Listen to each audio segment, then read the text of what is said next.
जब भी मैं कोई छोटा बच्चा देखता हूँ ना, तो उसके क्यूटनेस, टेंडरनेस, उसकी मासूमियत से ज़्यादा मुझे इसमें पॉसिबिलिटीज़ दिखती है कि कल वो क्या बन सकता है। उसके पास पूरी ज़िंदगी पड़ी होती है, भविष्य में वो क्या कर सकता है। और इस चीज़ पे जितना मैं प्रसन्न होता हूँ, उतना ही मुझे डर भी लगता है। आखिर दुनिया का भविष्य इन छोटे छोटे बच्चों पे ही तो टिका होता है। यह छोटा सा नाजुक सा बच्चा जो आज पलंग में सिकुड़ा पड़ा है, आगे जाके तबाही का कारण भी बन सकता है या शांति का प्रतीक। They maintain the eternal delicate balance between chaos and order in this world. Life is suffering, ये एक बहुत बड़ा सत्य है। Nobody can deny this, it's the truth. ये चीज़ सभी धर्मों के सिद्धांतों में भी लिखा है। बुद्धिज्म में निर्वाणा का मतलब ही होता है to get over suffering. Christian suffering को क्रॉस के थ्रू इलस्ट्रेट करते हैं। ज्यूस तो खुद पे ही हुए सालों से अत्याचार का शोक मनाते हैं। Human beings are intrinsically fragile. हमें तोड़ा जा सकता है, फिजिकली भी और इमोशनली भी।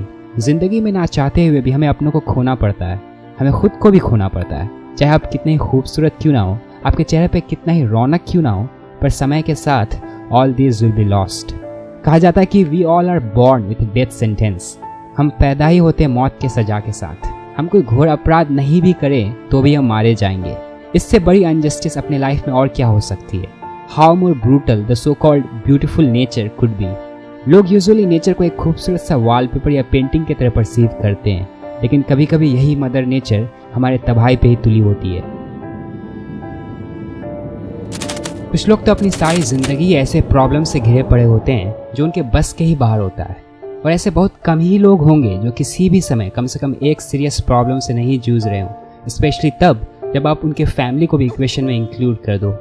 सच तो यह है कि ह्यूमन बींग्स की एम्बिशन ही इतनी हाई होती है बाकी सब एनिमल्स के कंपेयर में कि चोट खाना हमारी फितरत में ही लिखा होता है। इटालियन पोएट सेज़रे पविसी ने तो साफ शब्दों में कहा है कि nobody lacks a good reason for suicide. मैं तो मानता हूँ कि हम सब के पास ही दुनिया में तबाही चाहने के लिए कारण भी है और हम काबिल भी हैं। हम सब में कहीं ना कहीं एक जोकर दबा पड़ा है। I think every person is capable of committing monstrous acts, पर सही में मॉन्स्टर बहुत कम ही लोग होते हैं। और यूजुअली वो होते हैं जो ज़िंदगी में पूरी तरह से टूटने के बाद, ज़िंदगी से पूरी तरह से हारने के बाद लाइफ में इन दो में से एक कंक्लूजन पे पहुंचते हैं। पहला, it is better not to be at all. अच्छा होगा अगर मैं ही ना रहूं। और दूसरा, perhaps it would even be better if there is no being at all. सिर्फ मैं ही क्यों, शायद और भी अच्छा होगा अगर कोई भी ना रहे। किसी भी इंसान के लिए ये दो बहुत ही खतरनाक कंक्लूजन है लाइफ का। This is no joke. जो लोग पहले कंक्लूजन पे आते हैं वो सुसाइड से फ्लर्ट कर रहे होते हैं। वो खुद के मौत पे निर्भर हो जाते हैं अपने सफरिंग से छुटकारा पाने के लिए। और जो दूसरे कंक्लूजन पे पहुंचते हैं वो और भी खतरनाक होते हैं, far worse, something truly monstrous.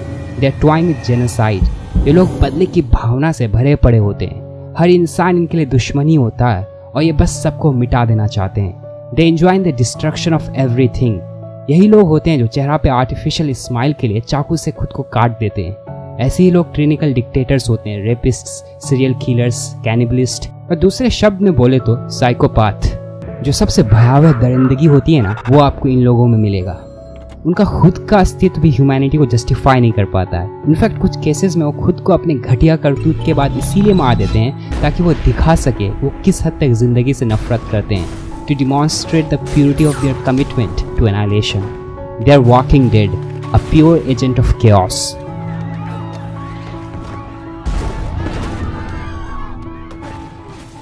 तो क्वेश्चन ये है कि फिर हम लोग ऐसे क्यों नहीं है? Why didn't we let those physical and emotional traumas of our life to manifest itself into something horrific? क्यों हम जिंदगी में अभी तक दुख और दर्द को सहते आ रहे हैं? और इसके भी दो रीजंस हैं। पहला, सफरिंग मेक्स अस स्ट्रॉन्ग। इस बात से आप इनकार नहीं करोगे कि पास्ट में आपके जितने भी प्रॉब्लम्स आए हैं, उनसे गुजरने के बाद, उन प्रॉब्लम्स को झेलने के बाद आप खुद को कहीं ना कहीं स्ट्रॉन्गर फील करते हो आगे की जिंदगी को जीने के लिए। इन नीचा's words, that which doesn't kill me makes me stronger. A human being is human becoming. यह एक प्रोसेस है, कोई स्टेट नहीं। आप समय के साथ सीखते हो, समझते हो और बदलते भी हो। और दूसरा रीज़न जो सबसे इम्पॉर्टेंट भी है कि there is a meaning to our suffering. किसी ना किसी तरह हमारी सफरिंग नहीं रह जाती है अगर हम उसमें मीनिंग खोज लेते हैं। मतलब कि आप चाहे कितनी भी बुरी परिस्थिति में क्यों ना हो, अगर आप उस इंसान के बारे में सोचो जिसे आपके प्यार की ज़रूरत है, तो आपको जहन्नम झेलने की भी ताकत आ जाती है। यदि आप अपने काम में जेन्युइनली बिलीव करते हो तो उसे कोई इंपॉर्टेंस नहीं भी देना तो भी आप अपना काम करना छोड़ते नहीं हो। और एक्चुअली लाइफ में मीनिंग ना होने के कारण, जीने की वजह खो देने के कारण लोग साइकोपैथिक टेंडेंसीज दिखाना शुरू कर देते हैं।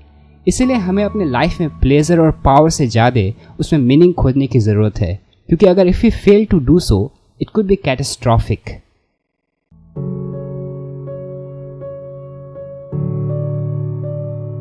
Thank you so much guys for watching this video. अगर ये वीडियो देखने में आपको मजा आया तो इस वीडियो को शेयर कीजिए, लाइक कीजिए, and if you are new to this channel then please subscribe. और अगर आपको इस चैनल से रिलेटेड कुछ मैसेज देना या फिर सजेस्ट करना या रिमार्क देना तो आप इंस्टाग्राम पे दे सकते हैं। और इन वीडियोस की high quality audio Khabri app पे अवेलेबल है, so if you want to listen to these audios in high quality तो आप खबरी ऐप में जाकर के इस स्टफ को फॉलो करके वहाँ मेरे ऑडियोज़ को सुन सकते हैं। Thank you so much for watching this video. मिलते हैं आपसे नेक्स्ट वीडियो में, तब तक के लिए अपना ख्याल रखिए।